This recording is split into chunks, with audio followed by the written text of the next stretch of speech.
Përshëndetje të krejtëve. Unë jam Tos Kërzer, një farmacist kolegi juaj, po ashtu edhe një student i doktoratës në Universitetin e Prishtinës, përkatësisht drejtimi biomjekësi eksperimentale.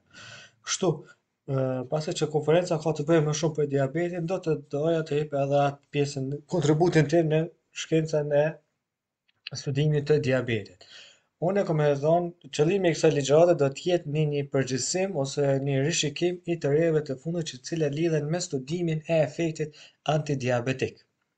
Domethënë, titulli i prezantimit tim kishte me qenë procesi modern i formulimit dhe zbulimit të medikamenteve, një qasje in silico ndaj agjentëve natyral antidiabetik. Domethënë, kam e fol për komponentet të reja ose format të reja të studimit të zbulimit të agjentëve natyral, bimor ose me origjinë shtazore që kanë veprim antidiabetik. Kështu, para se me nis me fol për diabetin, do të desha të filloja me me trendet e numrit të diabetit në botë. Shohim se në vitin 2000, numri i personave të cilat e kanë pasur diabetin kishte me qenë 151 milion. Mandej shkon në 194, kështu më radh, kur shohim që në vitin 2019, domethënë në vitin e kaluar, numri ka ngritur në 463 milion njerëz. Ndërsa pritet që në vitin 2030 ajo ka mund dyfishu. Edhe 2045 edhe më shumë. Këto të dhëna e marr nga Federata Internacionale e Diabetit. Kështu, mendohet se çdo i dyti person i cili ka diabet është i padiagnostifikuar, që nuk e din ka ose se ka diabet.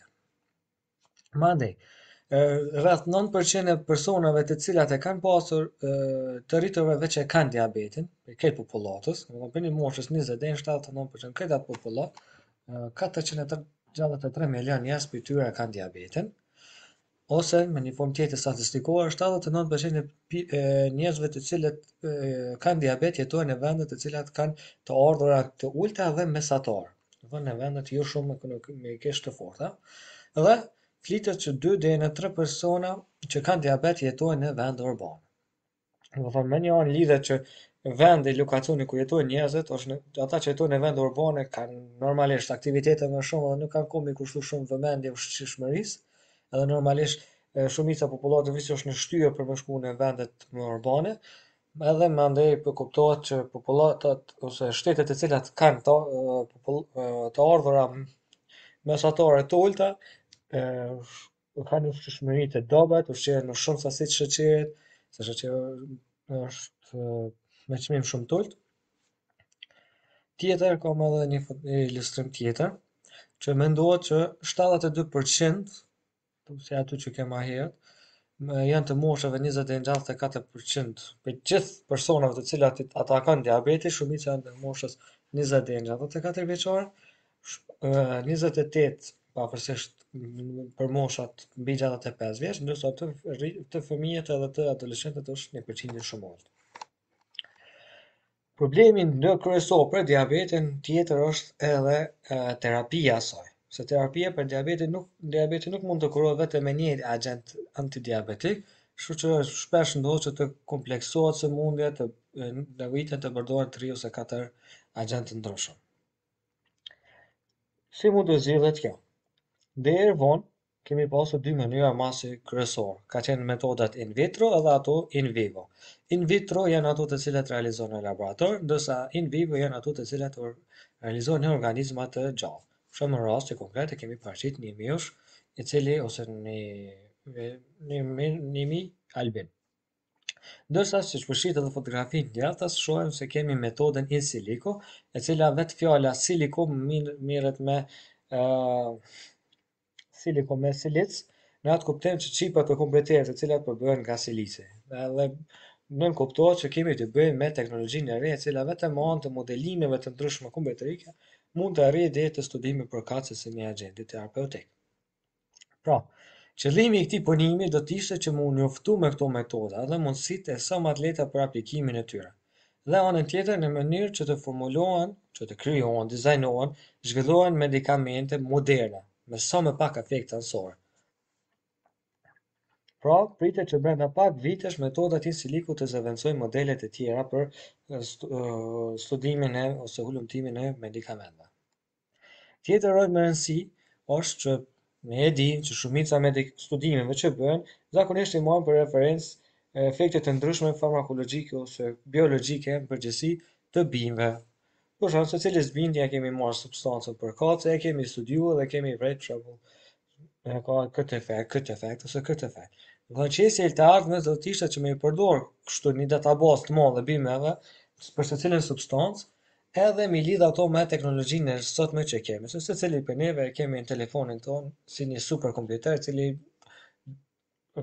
kryen funksione shumë të mëdha dhe shumë të larta me kapacitet. Për më marr pak më detajisht, shohim për shembull këtë ilustrim.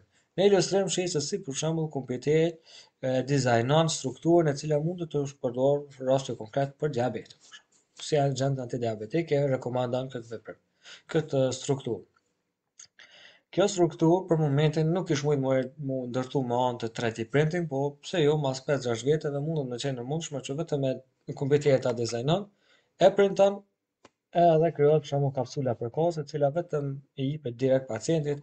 Ktu mundet mu kyç edhe faktorë intrinsik që për secilin pacient është i ndryshëm, edhe kjo kishte me qenë e ardhmja, që masinë e kemi në nanometra, 200 nanometër i bjen shumë e vogël. Edhe ndoshta më fol pak edhe për pjesën e bazamentit për metodat in silico. Tash metodat in silico kemi targetim, në identifikimin e targetit, validimin e targetit, identifikimin se si mekanizmi të veprimit e asaj, optimizimin, studimet preklinike dhe ato klinike. Studimet klinike veç i dim, fazën 1, 2, 3 dhe ajo 4 post marketingut, fazën preklinike, tu veç i ka përmend modeli farmakokinetike dhe farmakokinetike dhe toksicitetin, zakonisht bëhen në kash, ose që për shembull sa mirë përmend metodat in silico ADMET, domethënë administrim, distribuim, metabolizëm, eliminim dhe toksicitet, parashikimet që mundet me t'i dhënë modeli kompjuterit. Leap optimization, modeli 2-dimensional, 3-dimensional i proteinave ose çfarë molekule që ta jep kompjuteri mendimin që mundet me dhënë efekt.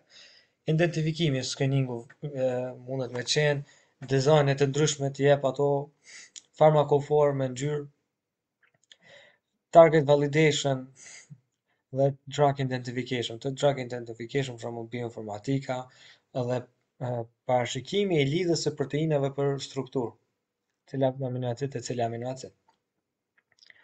Domethënë, si një përfundim i thjesht do të ishte që qëllimi im ka qenë që prej këtash me dhënë një përgjithësim për metodat e reja të cilat vetëm janë në zhvillim, edhe priten të ndërkombëtarizohen brenda 4-5 viteve ose të jenë më të zgjeruara. Pra, jemi marrë në konsiderat metoda të ndryshme in silico për ekzaminimin e agentëve natyror antidiabetik. Anën tjetër, rezultatet e përdorimit të tyre mund të mos jenë të njëjta me diabetin tek njerëzit. E keqja atyre është që duhet për secilin person veç e veç me përcaktu efektin, se ka raste të ndryshme, po anët tjetër janë shumë të rëndësishme në rëmtime gjenetike, për shembull ti mundesh me përcaktu një medikament që ndryshon strukturën e ADN-s vetë organizmit ton, endokrine ose i diabetit dhe metabolike. Për më shumë me lezu, e kam edhe kapitull që kam kontribu në librin përkatës, fitokimia, metodat in silico dhe in vitro një përgjithësim i vitit 2019.